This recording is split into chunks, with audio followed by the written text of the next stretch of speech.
Welcome to the Sleeping Barber podcast. I'm ready, Freddie.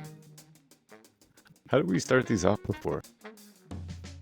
Welcome back to another episode of the Barber's Brief for today, November 30th.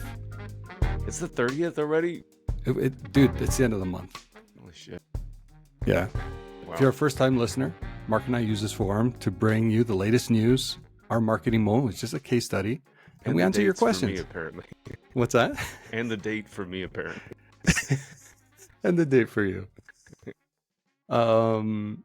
Thanks again for all those that continue to support the podcast. And in an effort to keep your inboxes happy, why don't you just, subscribe to our newsletter? Why not? Just do it. Your inbox would be happy. Agreed. So we could start like that in the news. Yeah. You got something up that I thought was really interesting. Yeah. So on the drum, there was an article. There's a few agencies that won a bunch of different awards. I just wanted to call it ReThink. We have a friend, Karen, that's running that over there. Hello. So they won the Chairs Award and the Retail Award for their work with Ikea. And having read some of the ads or looked at some of the ads, there's some really cool stuff that they did, which was making ads out of actual people's houses, like a window into a house, and super cool, decking out the view like it was a billboard ad. Yeah, it was super cool. It was a really interesting idea. So they had like price tags and logos and all that kind of stuff. It was really cool. So it looked like a billboard, except it was somebody's actual house. So I thought that was a really cool approach, and they won awards for that. So I just wanted to give them a shout out.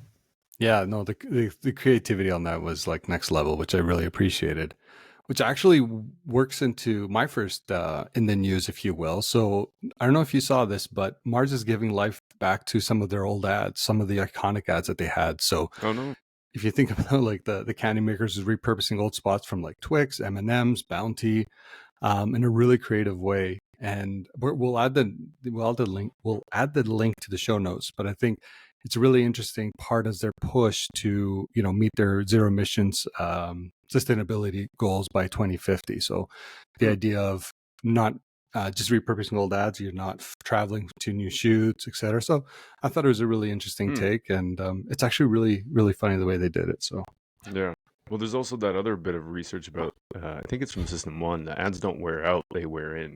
Yeah. So smart. And you can actually spend more money on media. Yeah, really good idea. Which is always our struggle, right? Production costs are insane sometimes. Yeah, totally.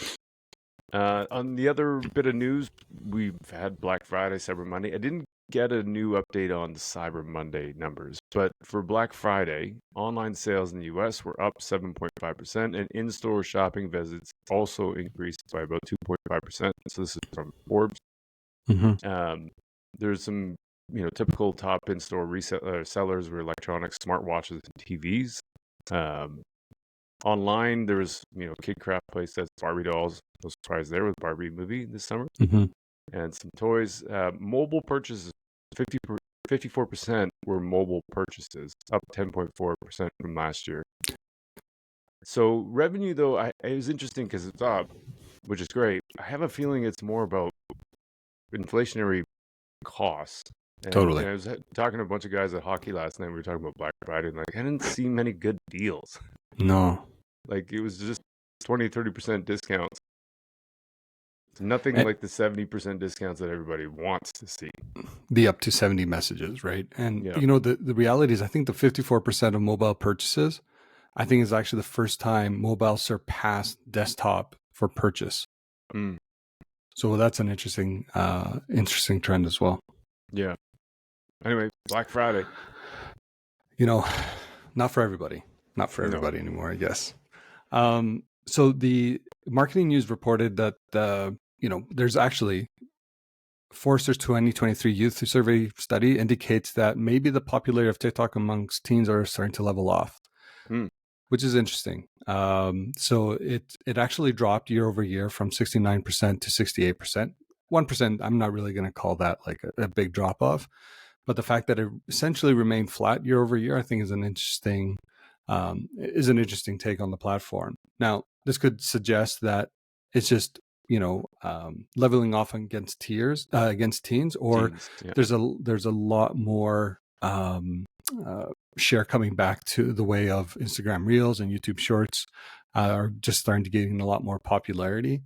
Now, the reality is, though, like TikTok is still takes the lead amongst teens over YouTube for all of their searches and views and whatnot, which is a big opportunity, I guess, for marketers as they continue to bring to life campaigns that are targeting teens, Gen Z, etc. So, and I think it's actually expected to bypass capture a significant portion of linear TV budgets who are targeting that Gen Z too. So obviously the platform's still in full growth mode.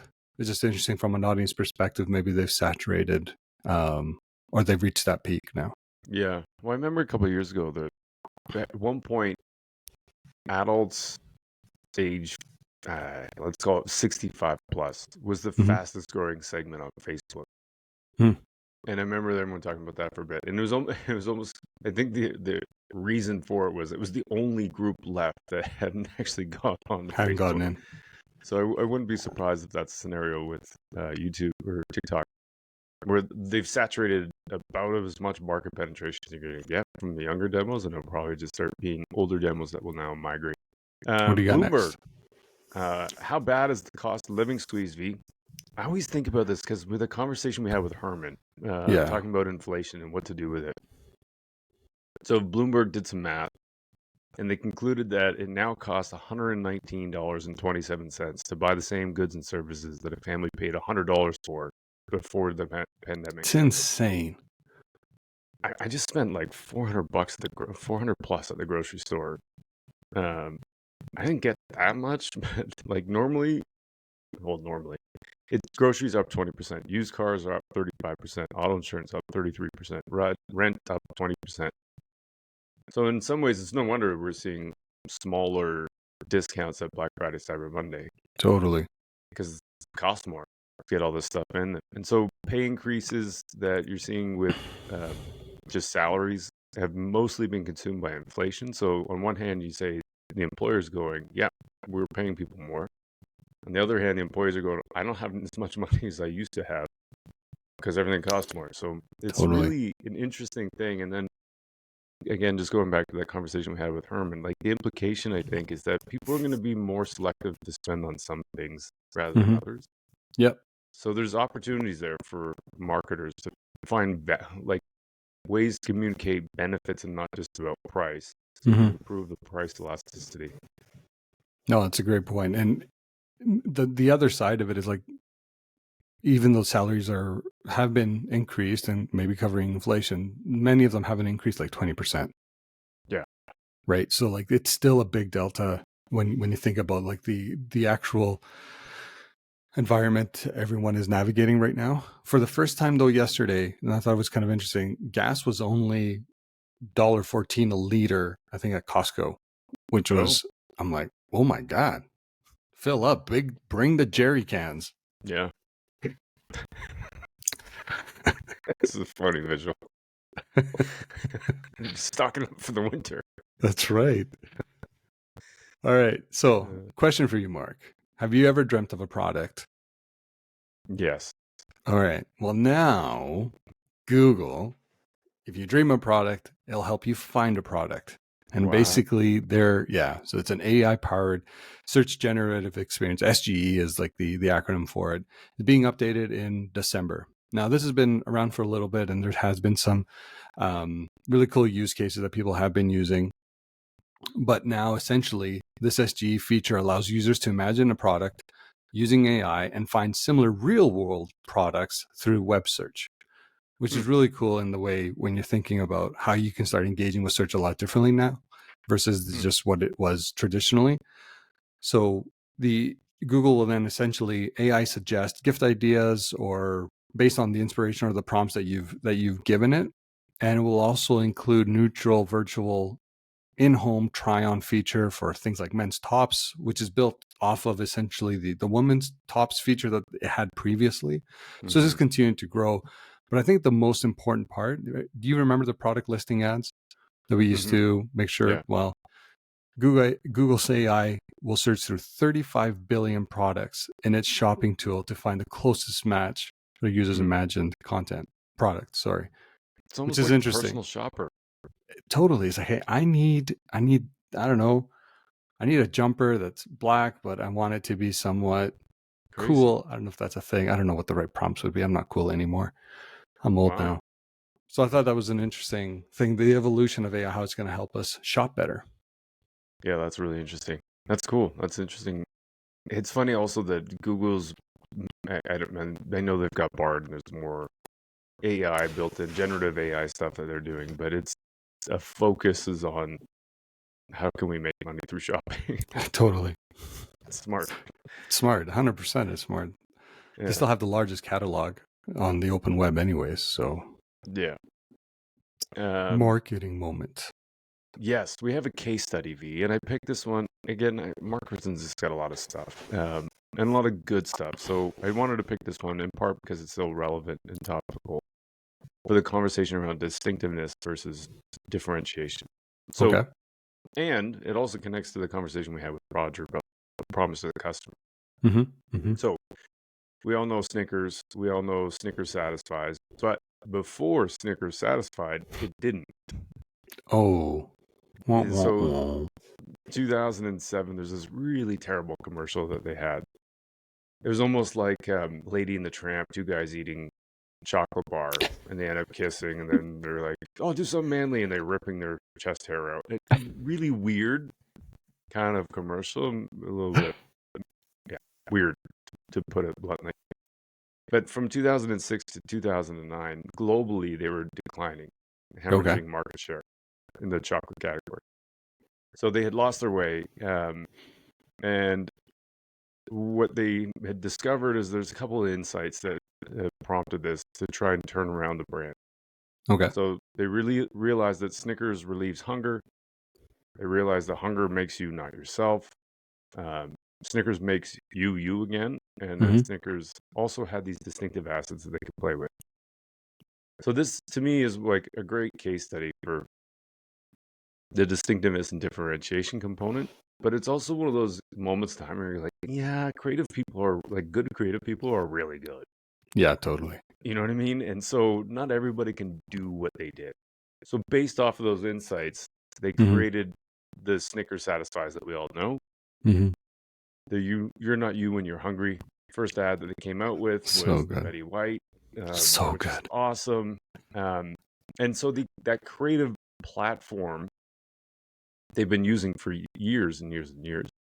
And it is great because it's got legs. Like you can take that ad or take that concept, insert new celebrities, new situations, also across cultures, different languages, and then supporting that across different media types. And so the idea around differentiation is to say, like, we help you when you're not you and when you're hungry. And that's part of the differentiation component relative to, say, other chocolate bars that are just sweet or tasty or have a nougat or whatever. Yeah. So that's the differentiation component. The distinctiveness component, though, is that they've used their logo, like the Snickers word mark, the color of the brown color, the red parallelogram that goes around the word logo, and then that idea of the chocolate bar ripping and opening. Yeah. That rip and chew thing. They use those in a whole bunch of different combinations. And so it's a way to refresh that over that's a good different point. mediums and different things. One of the examples that Mark pointed out was they had a mini bar. And so rather than having the full word Snickers, it was just Snickers without the vowels. So but all the word, like, it still looks like Snickers because it's all the same logos and so distinctive, or so all the same distinctive assets. And so playing with all those distinctive assets and the way that they've done that is really interesting to be able to refresh the brand in different scenarios, different situations. So what happened? Within 2 years, they had increased sales or market share by 15% globally, and they were growing in 56 out of 58 markets, which is awesome. They won a whole bunch of awards, including an Emmy, and including the promise to the customer, which we now know is like an important component of building great creative. Yeah. I'm a sucker for Snickers, but I have to tell you, like the Betty White ad has to be one of my all-time favorites. It's just so well done. Yeah, it's awesome. Hands down, one of my favorite ads. If it was it's in my top 5 for sure. And yeah, Mikey, you've been riding me all day. Just that line, so good. That's not what your girlfriend's. Exactly, so good. Yeah, that's a great one to highlight. Yeah. Okay, so we got the audience Q&A, V. Audience Q&A, and we got one from Matt McKinsey, founder of a startup called Cardor. Yeah, cool company. It's like home delivery for cars. I think it's a really cool concept, actually. Yeah, it's really cool. So he had a question for me, and I think you and I share that. I just wanted to chat about this because it's legitimate. It was different, slightly different. I'm just rewording the question so that we can have this conversation. Yeah. It was more detailed, but I'm just trying to summarize it. So the question is, how do I find an agency that has experience in a vertical? Like he's automotive, so he wants automotive vertical experience that can deliver results that balance some of the demands that he has from his shareholders. Like I need some of the equity companies and stuff that invest in startups, especially have an idea of like customer acquisition costs need to be X. There's a formula, right? We need to put $1 in. How many dollars out are we going to get? What's the payback period? Totally. And then, so that's the leads today with marketing penetration, effectiveness, tactics that build brand awareness and build market penetration and mental availability. So there's really 3 components there. There's the short-term, long-term, and then within that short-term, long-term is the idea of how to use effectiveness properly, the principles of effectiveness, and with a vertical experience, knowledge. So how would you approach that, V, of trying to find and source an agency to do stuff like that? That's a tough question, and it's a fair question because I know a lot of people, are in this state. Because if you think about like especially a startup, you need to make sure that you're really driving some of that short-term effectiveness right away to not shareholders, but to your investors and whatnot. So it's a real conundrum because where traditionally a lot of agencies will come in and will tell you you have to invest in this idea of brand, but at the same time you really have to drive short-term profitability. It's like, well, I can't do both because I have finite budgets. So when you're thinking about like an agency that can kind of help guide that, I think the first thing you really have to look at is, this may sound a little cliche, but have they worked with other startups in similar situations, and really kind of help them scale? The roster of clients would be a big tell. If this agency has worked with really large clients with big budgets, they may not be able to, really understand where it is that where you're coming from to apply some of that effectiveness that you really need in that moment. So I think I would start there, but then obviously it's through the process of getting to know their methodologies, really understanding and speaking to any incumbent in that case is where you'd really further be able to double click and define, what the right partner would look for you. But I know it's probably not a great answer, but I think it's difficult. It's difficult because not a lot of people or agencies put that front and center in terms of like the effectiveness side. It's always about all the big jobs that they've done, right? So it's hard to weed out the ones that are just creating noise for the sake of creating noise, and those that are actually really good at what they do. Yeah, I almost think it's probably easier to find somebody in the vertical, like an agency partner in the vertical with performance marketing experience than there is to find the third component, like all 3 components where there's also got effectiveness, understanding and awareness. So it's a tough one. I suspect that if my thought would be if you can find through networking with others, say in this case, car dealerships or automotive, an agency that has automotive experience, that has really strong performance marketing experience. I think to your point, that satisfies investors that might have a formula that's in mind of like customer acquisition cost and payback periods. But then communicating with your shareholders or stakeholders your plans for investing in effectiveness.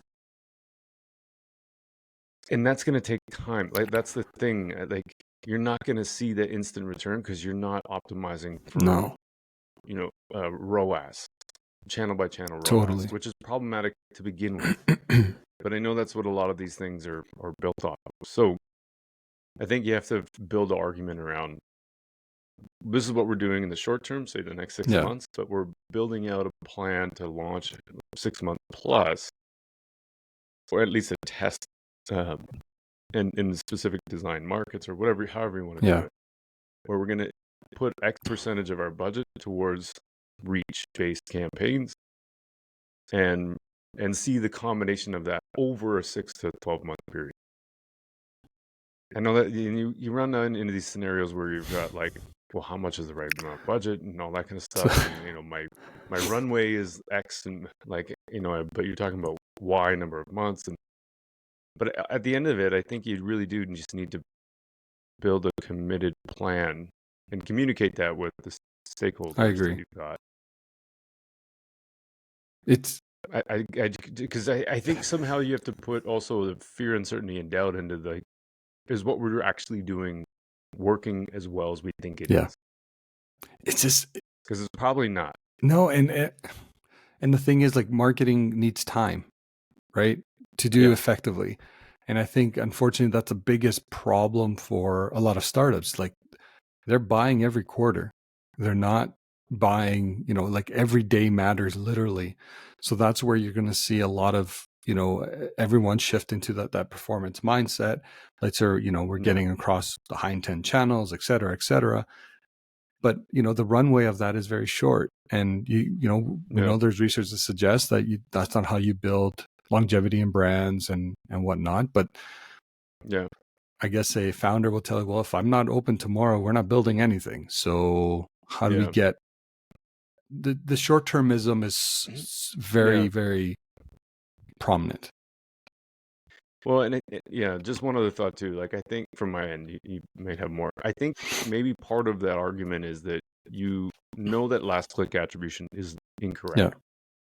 So starting by shifting over to multi-touch or data-driven attribution, because then that gives you a little bit more visibility into what actually is the major touch points. That's a good point. So your measurement framework is instantly better. Yeah. So then from there, you can build out more of an argument around, like, well, in the last touch world, we saw this. In a new world, we see this. And, oh, by the way, like, totally, our branded keyword, if we were only doing last touch, we should be investing everything in our branded keywords. Which isn't actually... Please don't do that. Yeah, a really good... And there's tons of reasons why you shouldn't do that. So maybe that's part of it, and then building out the argument from there. Yeah. No, that's a great point. And Matt, that's a great question. It's a simple question, but it's a great question. It's complicated. It's so complicated. Yeah. Yeah. Along with all the other 18,000 things that an owner is trying to do. I know. They're also trying to figure this kind of thing out, which is complicated. Anyway, V, ad of the week. This one's a tearjerker, man. Ad of the week. This one pulled all the heartstrings for me, at least. So Chevy earlier this week, actually last week it was, they released their holiday campaign. And, obviously it's going to feature their products. So you see Chevys within the ad. It actually really highlights an old Chevy Suburban, like 70s Suburban, which is really cool to see again. But if I'm honest, the viewer's actually drawn by the storyline.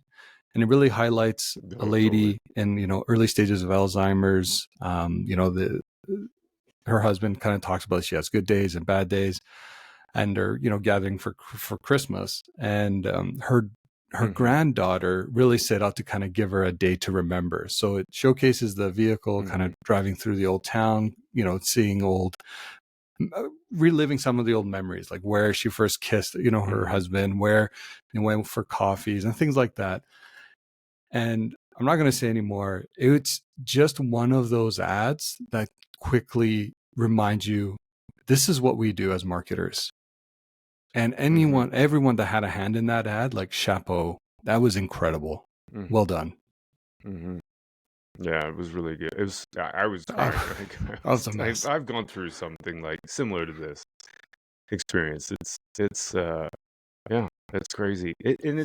For me, it's such a great story in terms of its relatability. Whether you've had somebody that's had Alzheimer's or not, but it's just one of those like memory Yes. things, and the families around Christmas and all. Yeah, I thought it was really well I done. remember even the first time I watched it, because I think I watched it like 5 times already. But the first time I watched it, I didn't even realize it was an ad for Chevy. I didn't even pick up on it. After, when I watched it again, I'm like, oh yeah, okay, now I see it more. Yeah. But it was just so well done. Yeah. Coming up next week. V, what do we got coming up next? Well, Jeff Lowe's in the studio. Well, the virtual studio. Yeah, Jeff Lowe from Smart Technologies was on. We had him in chatting about a whole bunch of topics. But yeah, I don't even know. I'm still trying to figure out the title we're going to have for this. But essentially, imagine this, V. Well, you don't have to imagine. Listener, imagine this. We've talked about the war between sales and marketing before. Imagine you could eliminate that very easily. And Jeff kind of has. And just by he doesn't have a marketing budget anymore. He's got a commercial budget. And it's not just about eliminating marketing, it's also eliminating sales and then customer service. And like, he's got one team all working towards the same goal. It's fascinating. It's an incredible conversation, and I can't wait for this one to air, because I think it will, I don't know, at the very least debunk a lot of the myths that exist between the schism between sales and marketing, and how working together actually drives commercial value for an organization. So yeah, Jeff was great. Yeah, he was awesome. That's it. Awesome, V. Well, this is it. Until next week. Until next time. Go chase profitability. Make me so proud.